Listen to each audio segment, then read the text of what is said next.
My name is William. I'm 90 years old. And 2 years ago, I finished knitting a gorilla, a real one, life-sized. It took me 847 days. People see it and they laugh. They take photographs. They ask me, "William, why on earth did you knit a gorilla?" And I always smile, because the answer is not a funny one. The answer is Margaret, my wife. She dared me to do it. She was sitting right there in that armchair, laughing the way she always laughed. And she said, "You can't even sew on a button, William. You'll never finish it." She was right that I had never knitted a thing in my life. She was wrong that I wouldn't finish it, but she never got to see it done. Margaret and I met in 1954.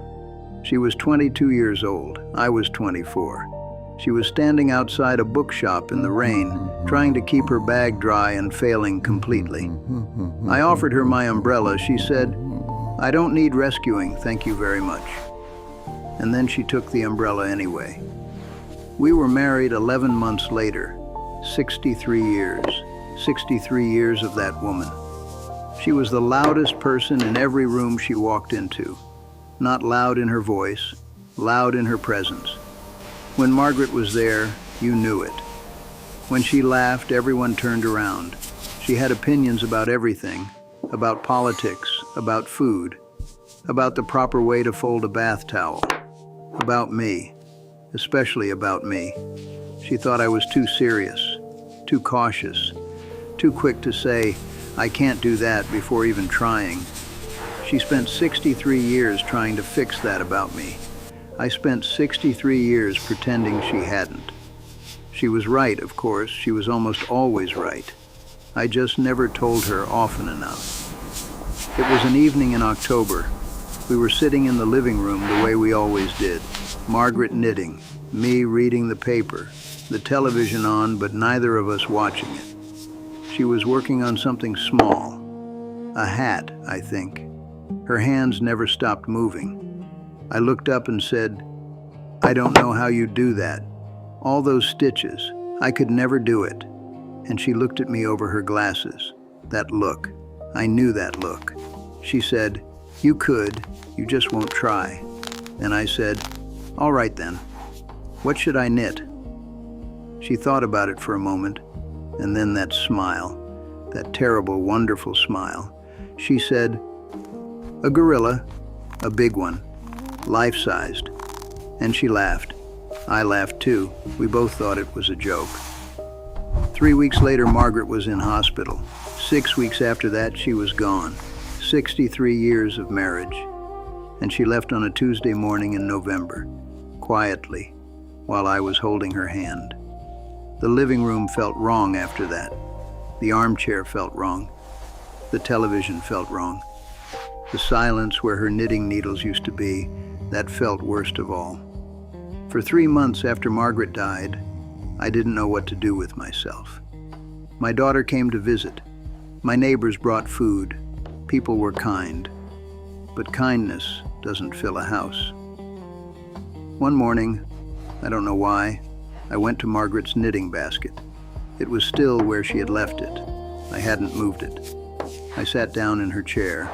I picked up her needles, and I thought about that evening in October, the gorilla, her smile, that terrible, wonderful smile. I went to the library the next day and borrowed a book on knitting. The librarian, a young woman, couldn't have been more than 30, looked at me and said, "Have you knitted before?" I said, "No, but my wife thought I should try." She helped me find the right book. She didn't ask any more questions. I was grateful for that. That evening, I sat down in Margaret's chair. I put on the television, not watching it, just for the sound. And I made my first stitch. It was terrible. Crooked and loose and nothing like it should have been. I made another one, also terrible. I kept going. And somewhere in the middle of all those terrible stitches, I realized I was talking to her. Not out loud, just in my head. "Look at this mess, Margaret. Are you laughing? I know you're laughing." 847 days. That is how long it took. I knitted in the mornings after breakfast. I knitted in the evenings after supper. I knitted on Sundays when the house was especially quiet. I got better. Slowly, very slowly, I got better. I learned about tension and gauge and yarn weight. I learned that gray wool is harder to work with than it looks. I learned that knitting a gorilla's fingers is the most frustrating thing a human being can attempt. I pulled it apart and started again 4 times. Every time I wanted to give up, and there were many times I wanted to give up, I heard her. "You can't even sew on a button, William." And I kept going. My grandchildren thought I had lost my mind. My son drove 2 hours one Sunday to check on me. He stood in the living room, looked at what was taking shape on the floor and said, "Dad, what is that?" I said, "A gorilla." He looked at it for a long time. Then he sat down on the sofa, and he said, "Mom would have loved this." Yes, she would have. The last stitch. I remember it exactly. It was a Wednesday morning, early. The light was just coming through the curtains. I pulled the yarn through for the final time. I cut it, I tied it off, and I sat back. And there it was, a gorilla, life-sized, 847 days of work.